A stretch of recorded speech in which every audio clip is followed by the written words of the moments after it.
우리가 예수님 만난 사람들을 주제로 요한복음을 공부하고 있습니다. 지난주까지 안드레, 베드로, 빌립, 나다나엘 그리고 니고데모를 생각했죠.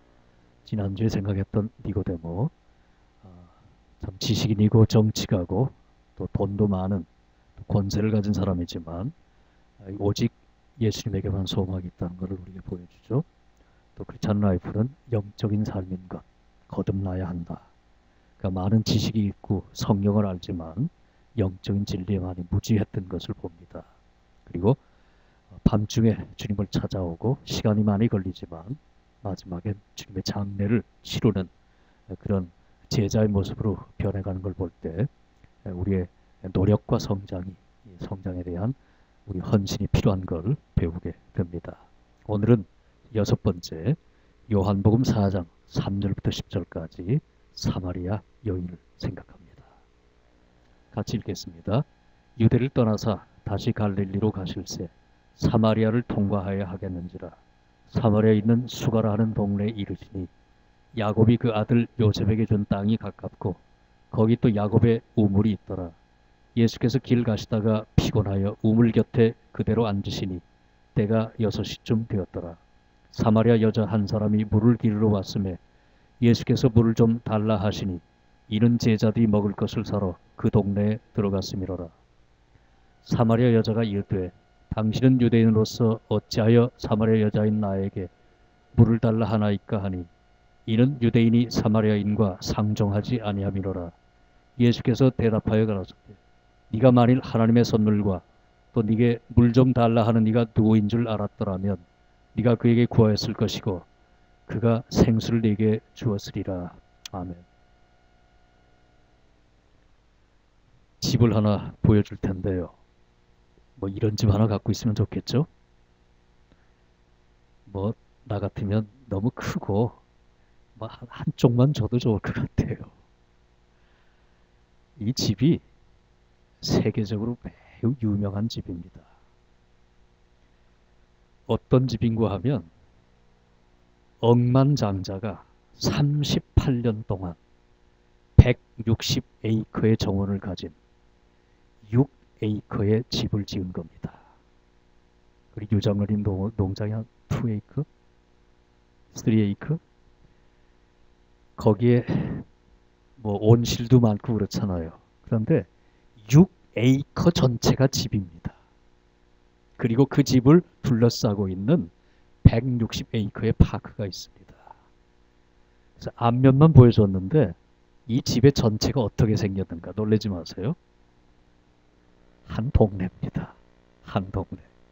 6에이커 전체에 집을 지은 겁니다. 방이 몇 개나 될까요?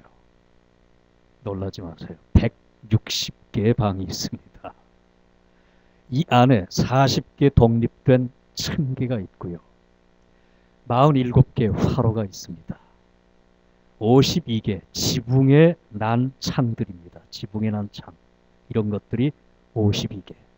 그리고 이 집에 467개의 문이 있습니다. 들고 나가는.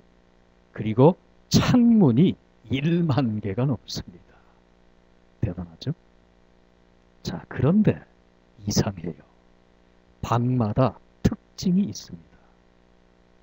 우리 동양 사람들은 숫자 중에 제일 싫어하는 게 뭐예요? 죽을 삽자. 근데 서양 사람들은 뭐죠? 13.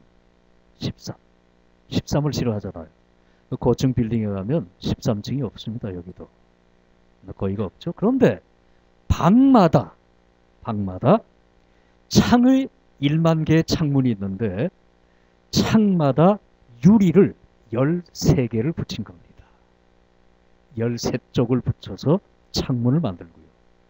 방벽 160개의 방이 있는데 벽이 다 있잖아요. 4개의 벽이 있습니다. 벽마다 13개의 판자를 붙였습니다. 그리고 벽장마다 손제비가 몇 개? 13개.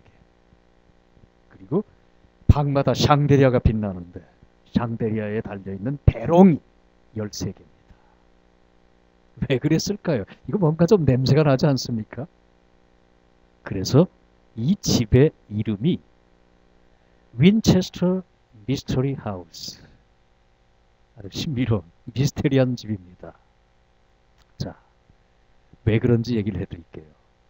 이 집을 지은 사람은 사라 윈체스터라고 하는 억만장자입니다. 네. 1922년 이 여인이 죽는 마지막 날까지 38년 동안 24시간 한시도 쉬지 않고 수십 명의 목수들을 동원해가지고 24시간 365일 38년 동안 집을 지은 겁니다. 그런데 뭐 좀 생각나는 게 없습니까? 윈체스터. 무엇이 연결되나요?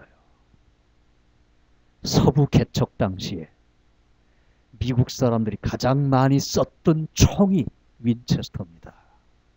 그러니까 이 여인이 왜 억만장자가 됐는가? 남편이 윈체스터입니다. 윈체스터 소총을 개발한 사람입니다. 그리고 그 소총 때문에 들어오는 연간 수입이 수백만 불입니다. 그리고 남겨진 유산이 수천만 불입니다. 그래서 이 당시에 19세기에 억만장자, 미국에서 양손에 꼽힐 만큼 재산을 가장 많이 가진 그런 여인이 된 겁니다. 그런데 남편이 만든 총 때문에 너무도 많은 사람들이 피를 흘리고 죽었습니다. 그 죄책감 때문에 잠이 안 와요. 괴로워요. 힘들어요. 술도 먹어보고 쾌락에 즐겨보기도 하고 때는 마약의 손도 됐습니다마는 풀리질 않아요. 다시 깨어나면 똑같아요. 그래서 이 여인이 이런 집을 진 겁니다. 미스터리 하우스 38년 동안. 그런데 가만히 보면 길티 캐슬입니다. 죄책감의 성입니다. 뭐니 해도 뭐니죠. 돈 하는 세상인데 억만장자의 여인입니다. 그 당시 미국 아니 세계 최고의 갑부 중에 하나입니다. 그러나 정신적으로 영적으로 반개적으로 다가오고 있는 이 guilty feeling, 죄책감, 불편한 마음, 용서받지 못하는 그런 아픈 마음을 씻지 못해서 38년 동안 이런 집을 미친 사람처럼 짓다가 전혀 평안을 맛보지 못하고 떠나가게 됩니다. 우리 주변에 이런 사람들이 많습니다. 다 많이 가졌다는 건 아니에요. 적게 가졌든 많이 가졌든 끊임없는 죄책감에 또 여러 가지 과거의 상처에 아픔들에 시달리면서 자유로움을 맛보지 못하는 길티 캐슬에 갇혀 사는 이런 이들이 많습니다. 오늘 우리가 만나고자 하는 오늘 예수님이 만났던 사마리아 여인, 바로 그런 여인 중에 하나였습니다. 보십시다. 예수님이 만난 사마리아 여인, 어떤 사람인가요? 한마디로 이 여인의 삶을 정의하면 실패한 인생입니다. 실패한 인생, 손가락질 받는 인생, 왕따적 인생입니다. 자, 요한복음 4장 16절 18절에 우리 주님이 이렇게 말씀하십니다. 이르시되 가서 네 남편을 불러와라. 여자가 대답하여 이르되 나는 남편이 없습니다. 그러자 기가 막힌 말씀을 우리 주님이 하십니다. 네가 남편이 없다 하는 말이 옳다. 너에게 남편 5이 있었고 지금 있는 자도 네 남편이 아니니 네 말이 참되다. 6번째 남자와 살고 있는 여인입니다. 지난 과거에 5 남자가 있었습니다. 이혼을 했는지 사별을 했는지 모르지만 지금 있는 남자도 그렇게 깨끗한 관계는 아니에요. 그래서 지금 남자도 보니 네 남편이 아니다. 그래서 이 여인은 외로운 사람입니다.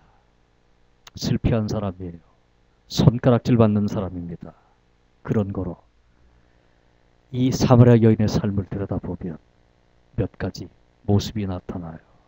첫째, 타인과 격리된 외톨이 인생입니다. 오늘 본문에 보면 6시쯤 되었다 그랬어요. 예수님이 야곱의 우물에서 이 여인을 만납니다. 6시쯤 되었더라. 그런데 이거는 로마식 계산입니다. 지금으로 계산하면 6시는 바로 정오 12시를 의미합니다. 그리고 팔레스틴 지역엔 12시, 정오가 되면 너무 덥기 때문에 사람들이 쉬는 시간입니다. 요즘 한참 더우니까 농장일도 여름 정오엔 잘 못하잖아요. 너무 더워서. 이 사람들은 이 낮 시간이 되면 점심 간단하게 먹고 집에서 낮잠을 자든지 아니면 쉽니다. 그리고 야곱의 우물은 동네 밖에 있습니다. 멀리 떨어져 있어요. 아침과 저녁 선선한 시간에 동네 여인들이 함께 뭉쳐서 물길로 갑니다. 여긴 무서운 곳입니다. 맹수가 나타나요. 또 여러 가지 악한 나그네들이 나타나기도 합니다. 그런 거로 이 당시 풍습에 의하면 낮에는 물길로 가지 않습니다. 더워서. 그리고 아침 저녁 시간에 여러 여인들이 친구들이 더불어 함께 물길로 가는 겁니다. 그런데 이 여인은 왕따들 인생이기 때문에, 친구 하나 없는 사람이기 때문에, 모든 동네 사람들이 손가락질하고 있기 때문에 그들의 눈을 피해서 쉬고 있는 시간에, 문 닫고 집안에 다 쉬고 있는 그 시간에 혼자 나가서 물길로 간 겁니다. 그리고 먹고는 살아야 되기 때문에, 물은 필요하기 때문에 나간 겁니다. 타인과 격리된 외톨이 인생입니다. 그러다 보니까 남에 대해서 인색하고 공격적입니다. 지금 우물가에 웬 청년 하나를 만납니다. 점잖게 생긴 사람이에요. 그 청년이 물 한 잔 달라고 요청을 합니다. 그러자 여인이 뭐라고 그랬나요? 왜 유대 청년인 당신이 나한테 물 한 잔 달라고 하오? 날카롭게 공격적으로 말하면서 끊어버립니다. 아니, 솔직히 얘기해 보십시다. 이 물이 누구 겁니까? 지 거 아니거든요. 그리고 물길로 나왔으니까 그릇도 있잖아요. 그 한 그릇 주는 게 뭐가 그렇게 어렵습니까? 이 사람은 마음이 닫혀 있어요. 사소한 것도 친절을 베풀지 못할 수, 사소한 친절과 사랑을 베풀 수 없도록 굳어져 버린, 닫혀져 버린 깊은 상처 속에 인색해버린, 그래서 누가 조금만 건들면 날카롭게 손톱을 들이내는 공격적인 인격이 되어버린 겁니다. 이 두 가지는 서로 연결이 됩니다. 너무 원만한 인간관계를 맺지 못하면, 더불어 함께하지 못하면 점점점 나만의 성을 쌓게 되고요. 지나치게 이기적으로 흐르기 쉽고요. 남에 대해서 무차별하게 공격하거나 함부로 비난 판단하거나 싸움을 잘하게 돼요. 그렇기 때문에 세 번째로 불행한 사람입니다. 불쌍한 인생이에요. 슬픈 인생을 삽니다. 이것이 이 여인의 정체성입니다. 현실입니다. 타인과 격리된 외톨이 인생, 손가락질 받는 왕따 인생. 그러다 보니까 마음이 굳어지고 인색하고 공격적인 인생이 돼서 불행과 슬픔이 가득 차 있습니다. 그런데 이 사람을 우리 주님이 만납니다. 여인에 대한 이런 사람, 모든 사람이 저 인간 틀렸다, 저 사람은 아니다, 손가락질하고 왕따시키는 그 사람. 그럼에도 불구하고 예수님이 이 여인을 만납니다. 그리고 어떤 태도로 이 여인을 대하시는가. 바로 여기에 복음이 있습니다. 여기에 우리를 향한 하나님의 은혜와 사랑이 있습니다. 구원이 필요한 죄인으로 봅니다. 그의 죄를, 그의 잘못된 삶을 그저 묵과하고 지나가지 않았어요. 그래, 네 말이 옳다. 지금 있는 남자도 네 남편 아니다. 그의 현실을, 그의 문제를, 그의 죄를 인정하십니다. 지적하십니다. 그러나 구원이 필요한 죄인입니다. 그러면 끝났다는 게 아니에요. 그럼에도 불구하고 새 인생 출발할 수 있는 가능성의 사람이기에 하나님의 사랑이 필요한 고귀한 인격입니다. 모든 사람이 손가락질하고 도외시하고 왕따를 시켜도 스스로 생각하기에도 실패한 부끄러운 삶이지만 여전히 우리 하나님은 살아있는 생명 하나하나를 소중하게 생각하고 고귀하게 여기고 사랑으로 다가와 주십니다. 우리가 여기서 뭘 생각해야 되나요? 이런 주님의 인간에 대한 태도를 우리가 배워야 합니다. 우리가 누구를 만나든지 모든 인간은 하나 똑같이 구원받아야 할 죄인입니다. 과거를 돌아보면 이런저런 허점이 많았어요. 알게 모르게 상처도 많이 줬어요. 때로는 의도적으로 아프게 하기도 했어요. 남의 인격과 삶의 깊은 대못을 받기도 했어요. 씻을 수 없는 그런 죄들이, 실수들이, 약점들이, 아픔들을 갖고 살아요. 그러나 동시에 모든 인간은 하나님의 형상대로 창조를 받은 그 사람을 위해서 예수님이 돌아가신 예수님의 생명이 그에게도 전달되어지는 고귀한 인격입니다. 여기에 대한 밸런스가 필요해요. 구원받아야 할 죄인인 동시에 천하와도 바꿀 수 없는 고귀한 생명체, 귀한 인격체. 바로 이것이 우리 주님이 우리에게 보여주고 있는 태도입니다. 이런 사랑으로 깊은 이해와 인내로 친절로 다가오신 주님. 여인의 예수님에 대한 안목이 본문을 자세히 보면 네 단계로 달라집니다. 그리고 인간이 진정으로 변화할 수 있는 것은 생각이, 안목이, 관점이 달라져야 변합니다. 처음에 유대 청년이라고 했습니다. 물 한 잔 주시오 했을 때 유대 청년인 당신이 왜 나에게 물을 달라 합니까? 평범한 유대 사람, 유대 젊은이 이렇게 생각을 합니다. 예수님이 그 여인에게 말을 붙입니다. 그리고 대화가 깊어집니다. 그러다 보니까 비범한 마술사로 인식을 합니다. 네가 내가 누군 걸 알았다면 나에게 신령한 물을 달라고 구했을 것이다.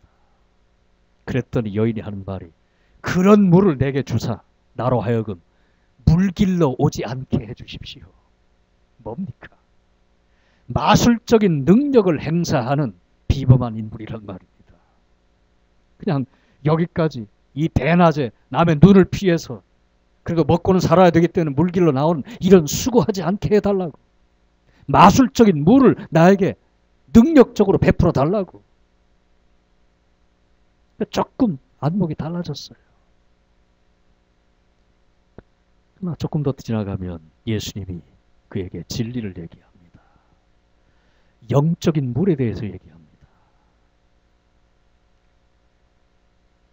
그러면서 그의 남편 데려와라. 네가 지금 6번째 남자와 사는데 지금 있는 남자가 네 남자가 아니다. 이런 얘기를 주고받으니까 당신은 선지자입니다.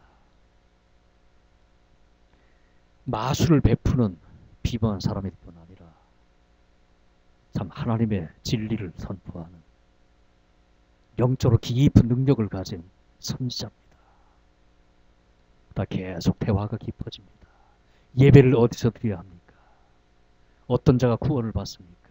쭉 진행을 하다가 마지막 29절 가면 메시아, 구약에 약속된 하나님의 아들, 모든 죄인을 구원하시는 메시아, 그리스도, 이것을 인식하고 고백하게 됩니다. 우리의 안목과 인식이 점점점 달라져야 돼요. 예수님은 참 비범한 인격이십니다. 역사 속에 가장 위대한 인생을 살았던 도덕적인 경건한 그런 인간이십니다. 거기서 끝나버리면 첫 번째, 두 번째 수준입니다. 그런 하나님의 진리를 우리에게 선포하기 위해서 오신 선지자입니다. 진리의 교사입니다. 거기서 끝나서도 안 돼요.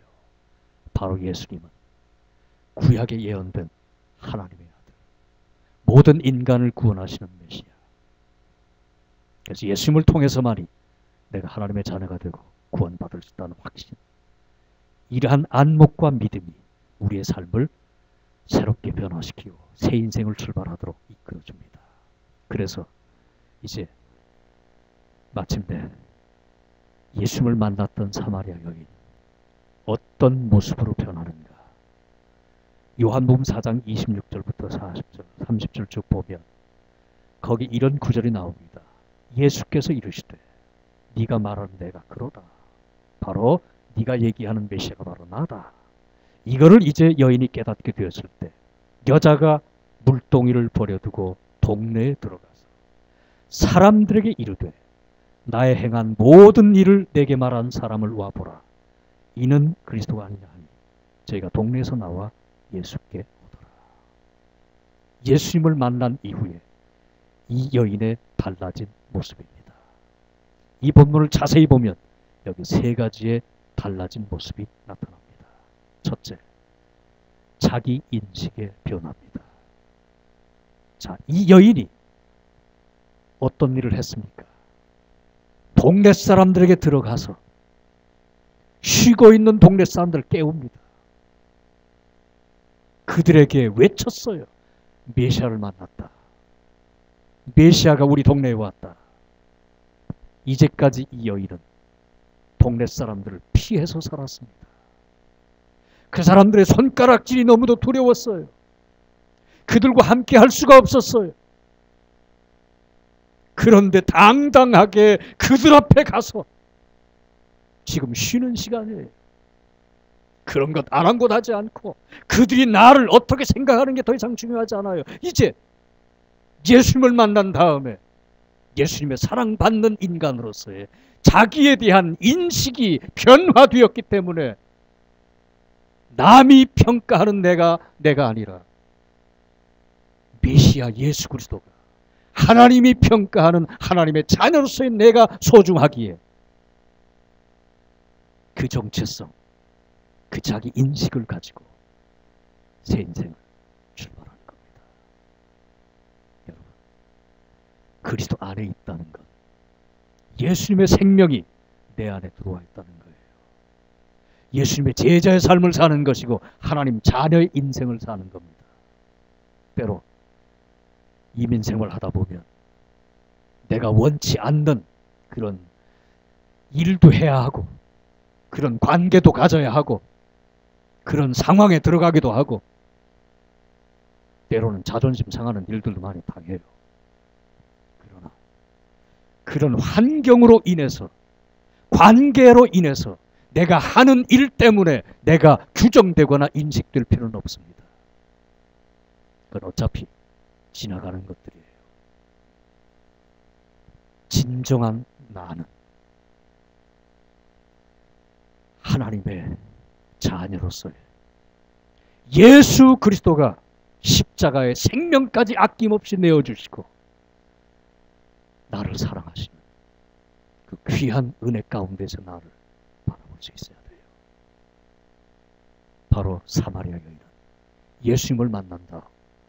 그런 인식의 변화가 생겨서 당당하게 모든 사람들 앞에 다가갑니다. 씁니다. 자기 존재를 드러냅니다. 두 번째, 삶의 우선순위가 바뀝니다. 여기 지금 왜 나왔습니까? 물 길러 나왔습니다. 물 기르려고 동네 밖까지 이 대낮에 땀 흘리며 나와서 물을 길고 있었던 여인이에요. 그런데 예수님을 만난 다음에 자기 인식이 변하자 여자가 뭘 버렸다고요? 물동이를 버려두고 이것 때문에 나왔어요. 물 기르려고. 때로 여러분들이 돈 벌려고 이민 나올 수도 있어요.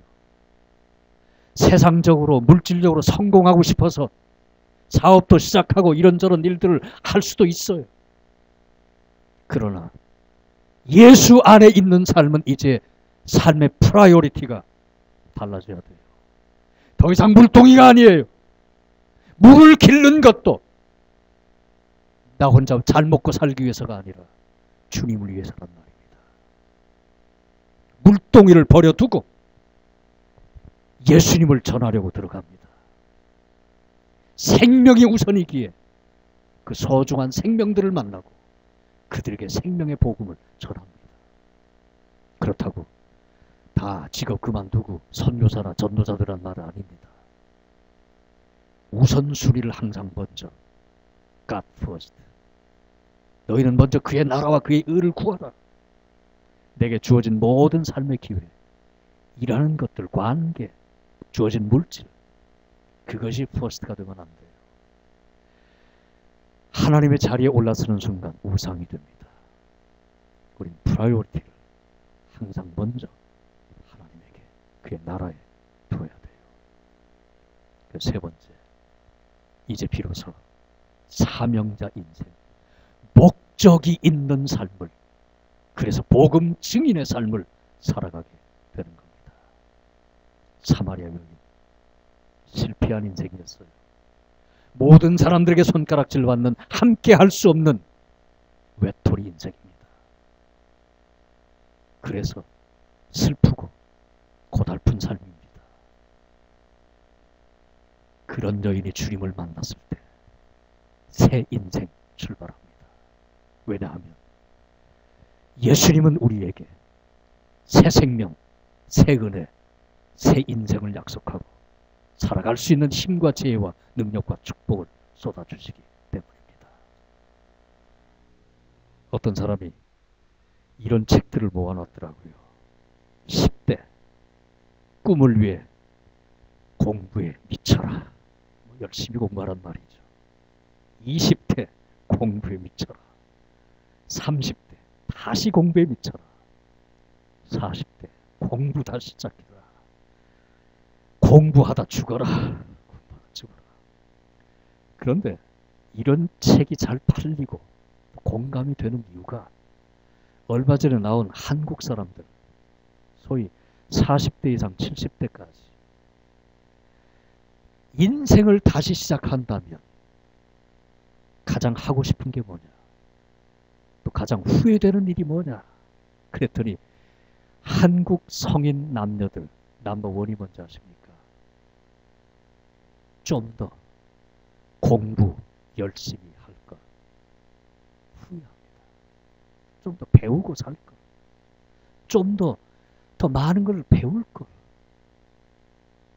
그러니까 배우다 죽으라. 공부하라. 그런데 성경은 조금 달라요. 같이 읽겠습니다. 그러나 너는 배우고 확신한 일에 거하라. 배우는 것도 중요해요. 지식을 갖는 것도 소중합니다. 그러나 확신하라. 성경을 배워도 배운 대로 믿고, 그 다음에 세 번째 거하라. 말씀대로 살란 말이에요. 실천하라. 순종하라. 그래서 성경은 배우라. 배우라. 그러나 확신하고 말씀대로 살라. 오늘 우리가 생각했던 사마리아 여인, 주님과의 짧은 만남이었습니다. 그 여인은 주님을 만나 진리를 듣고 그 진리를 믿고 진리대로 행동하고 삶으로 완전히 180도 달라지는 그런 새 인생을 출발하게 되는 겁니다. 성경은 우리에게 가르칩니다. 같이 읽겠습니다. 누구든지 그리스도 안에 있으면 새로운 피조물이라. 이전 것은 지나갔으니 보라 새 것이 되었도다. 매일매일 우리는 새로워지는 인생, 새로워지는 인격, 새로워지는 삶을 예수 그리스도 안에서 살아갈 수 있습니다. 이러한 은혜를 더욱더 사모하시고 이러한 은혜와 축복 가운데 머물면서 매일매일 새로워지는, 변화받는, 그래서 장성한 분량, 충만한 것까지 이루는 복된 인생 살아가신 여러분들 다 되시길 주의 이름으로 간절히 축원합니다. 기도하십시다. 예수님, 우리를 사랑하셔서 하늘 보좌 내어놓으시고 인간 되어 오셨다가 온갖 고난과 가난과 아픔을 다 경험하시고 마침내 십자가에 달려 목숨까지 아낌없이 다 내어주셨사오니 참으로 고맙고 감사합니다. 예수님의 피와 살과 생명받아 새 삶을 시작한 우리들, 오늘 실패한 인생길에 왕따 인생 살던 사마리아 여인이 예수님 만나 180도 완전히 달라진 인생을 출발했었던 것처럼 매일매일 주님의 은혜 가운데 새 삶을 출발하고 새 은혜를 추구하고 더욱더 하나님께 더 가까이 나아가며 우리 주변 사람들에게 변화의 복음을, 능력의 생명의 진리를 증거하며 하나님의 뜻을 이루어가는 삶 되도록 주장하여 주시옵소서. 간절히 바라오며 예수 그리스도 이름으로 비옵나이다.